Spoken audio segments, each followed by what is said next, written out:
Yeah, I mean, it's quite crazy the way you said that many days. Yeah, it's been surreal for everyone. We've probably been one of the few clubs that have. It's been a little bit different for us, with the playoff games and being able to train, and it's probably been okay for us, but it has been difficult. We've all been looking forward to the start of the season, and it's just one of those things that we were just hoping for without anything getting in the way. And we hope that the season can just run smoothly. I know there's obviously limitations in place, and there's the thing with the no crowds, which is a real shame. But there's obviously good reasons to why it's happening. So yeah, we're just really looking forward to it, and we feel like we're ready to go for sure. I mean, a lot of players, speak to players in the past, they say they try and sort of blank out the crowd noise when they play. Are you one of those players, or do you really notice it? Does it really kind of put you off your game when there's no noise coming from the stands? I think it does the opposite for me. I think it helps me more, and you always want that crowd noise, and yeah, it's something that is such a shame because the fans are an integral part of us, especially at home at St James Park. We're renowned for having such a great record at home, and I'm sure, fingers crossed that we can do it for a little bit of time without them, but we can't wait to see them back. That's for sure. And on a personal level for you, I mean, you've had such a strong pre-season, and then Tuesday night with the goal that maybe should have been two, depending on who you ask. Perhaps there. I mean, yeah, really strong pre-season, and Tuesday for you, you must really be looking forward now to getting sort of a run in the league and run of games behind you and hopefully score a few goals.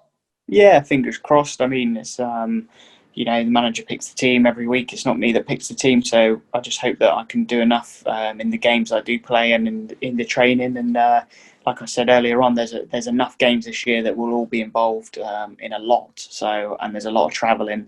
We've lost some fixtures that are quite close to us, which is a shame. So there'll be a lot of long trips that's going to need everyone. So yeah, but I'm looking forward to having a run in the team. Fingers crossed, everything goes well, can score some goals and help the team out. I mean, you just discussed it in an earlier interview, but also you're now the most senior player, the longest serving at Exeter City. I mean, how does that feel? I mean, you're only 24, but you're longest serving.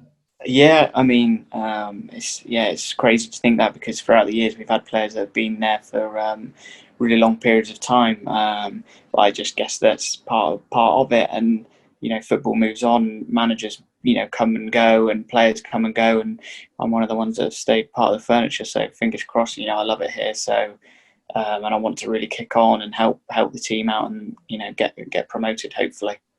And one of the boys you started your journey with, obviously Ollie Watkins, you spoke to him, I mean, as his best friend and, as an ex-teammate as well, you must be really buzzing for him. Yeah, absolutely delighted for him. It's a really, really good move. Linking up again with his old manager that he knows really well. I think that was probably quite a big selling point for him, that he knows Dean Smith really well, and from what he's told me, that they both get on together and they both got the same sort of ideas. And you go anywhere in the Premier League, it's life changing. And what a great story from for the club and just for him and his family. He's really grounded and a great lad. So yeah, look, I'm wishing him all the best, and he'll be in my fantasy team soon, I'm sure. Yeah, I think a few of us in the office have just put him in today.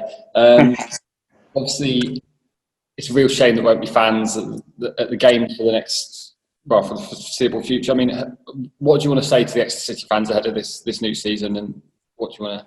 Yeah, well, first of all, it's such a shame because especially the first game of the season, first few games of the season, it's always a really great time for the fans and for us as well. We really, really look forward to having them back. Hopefully, fingers crossed, it won't be too long. But obviously, the government have put in those guidelines for us all to adhere to. So, but yeah, we really, really miss them. But I think it's one of those things where we've all got to do our bit and help the club out, keep the club going for as long as possible, and fingers crossed that they come back in some capacity very soon. But it's great to read all the messages of good luck and keep everything interacting on the social media thing. So yeah, we know you're rooting for us, and fingers crossed we can start the season well.